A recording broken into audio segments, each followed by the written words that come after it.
성경이라고 하는 것이요, 시대가 바뀌면서 해석이 종종 바뀌곤 합니다. 우리는 그곳에서 하나님의 뜻을 발견하고 또한 그 시대에 우리가 어떻게 행동하는 것인가를 고민하게 되지요. 창세기 34장이 대표적인 장입니다. 내용을 잠깐 먼저 말씀을 드릴게요. 야곱이 레아에게서 낳은 유일한 딸이 있습니다. 그녀의 이름은 디나입니다. 얼마나 이 여자아이가 힘들었겠습니까? 11명의 남자들, 형제들 사이에서 살던 디나가 너무나도 바깥 세상이 궁금해서 세겜이라고 하는 지역에 살면서 그쪽에 있는 여자아이들과 친구가 되고 싶어서인지 나갔다가 성폭행을 당하게 됩니다.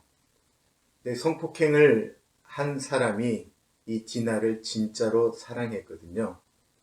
그래서 야곱에게 딸을 좀 달라고 이야기를 합니다. 그뿐만 아니라 그의 아버지까지 와서 간청을 합니다. 신명기에 보면 어떤 여처자를 성폭행한 사람은 상당한 대가를 주고 그 여자를 평생 데리고 살아야 된다라고 하는 것을 생각할 때 세겜이나 그의 아버지 하몰의 행동은 맞는 것이었습니다. 이것에 대해서 야곱의 아들들, 특히 레아의 형제였던 시므온과 레위가 분노합니다. 그 결혼을 반대할 뿐만 아니라 그 결혼을 통해서 보복을 하려고도 합니다. 조건을 겁니다. 우리는 하나님의 자손들인데 할례하지 못한 사람들하고는 우리가 결혼할 수 없으니 당신들 모두 할례를 하면 내 동생을 주겠어. 그러자 세겜과 하몰이 그것을 좋게 여깁니다. 물론 여기에는 여러 가지 이유가 있죠. 야곱이 재산이 많았기 때문에 그와 사돈이 되면 본인들의 재산 증식에도 도움이 된다라고 생각을 했던 것 같습니다. 그래서 할례를 행하게 됩니다. 오늘날로 말하면 포경수술이죠. 그 수술을 하게 되면 지금도 꼼짝을 못하는데 그 옛날에 항생제가 있기를 했습니까? 뭐 했겠습니까? 그냥 서늘한 곳에서 일주일 동안 남자들이 꼼짝 않고 있어야 합니다. 그렇게 남자들이 모두 꼼짝을 안 하고 있을 때 시므온과 레위가 기습을 해서 남자들을 모두 죽입니다.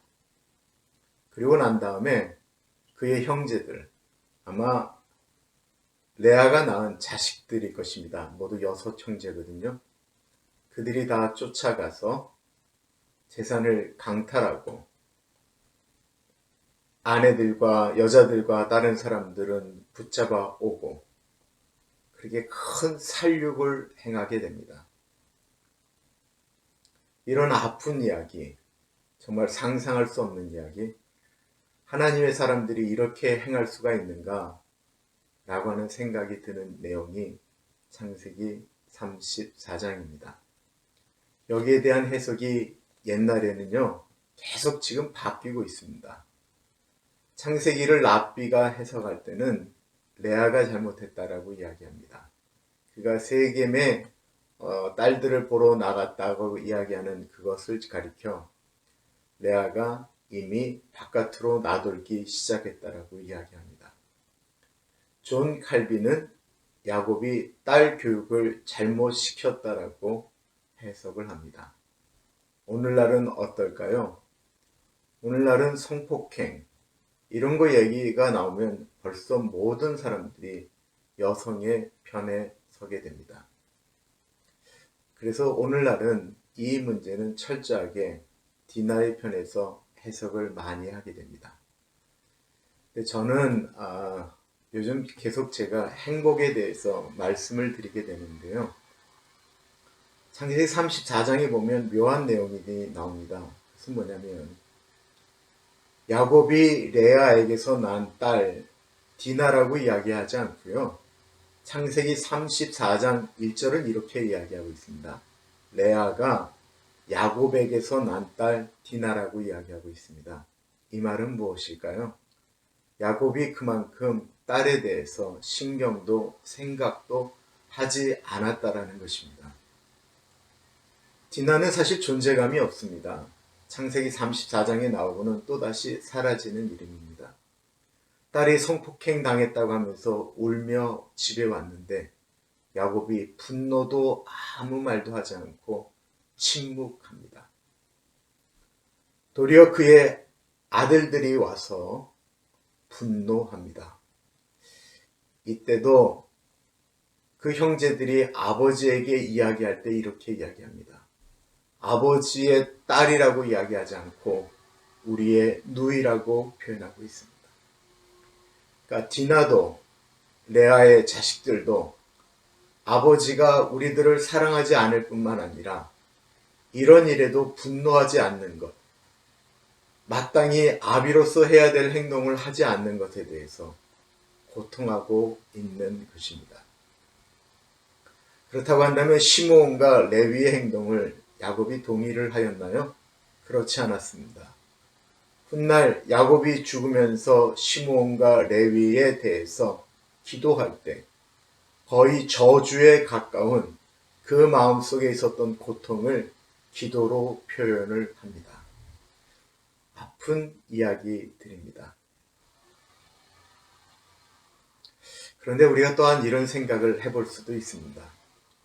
할례라고 하는 것은 하나님께서 이스라엘 백성들 가운데 맺은 언약의 표시입니다.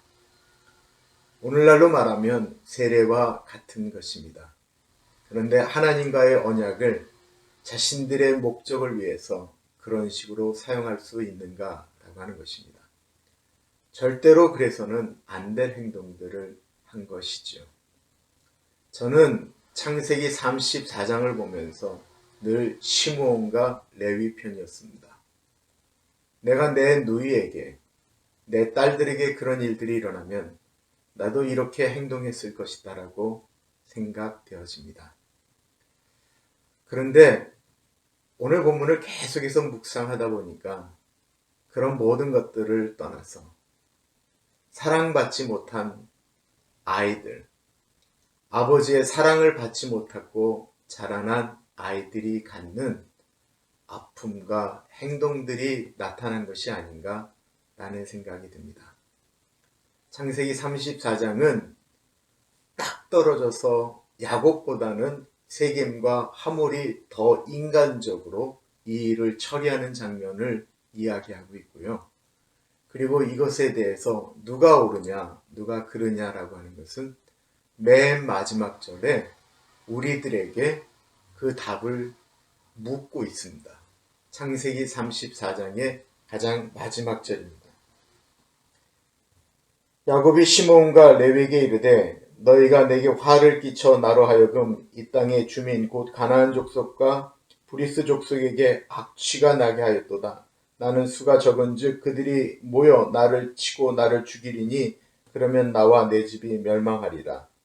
그들이 이르되 그가 우리 누이를 창녀같이 대우함이 옳으니이까. 야곱과 시므온 레위는 서로 다투고 있습니다.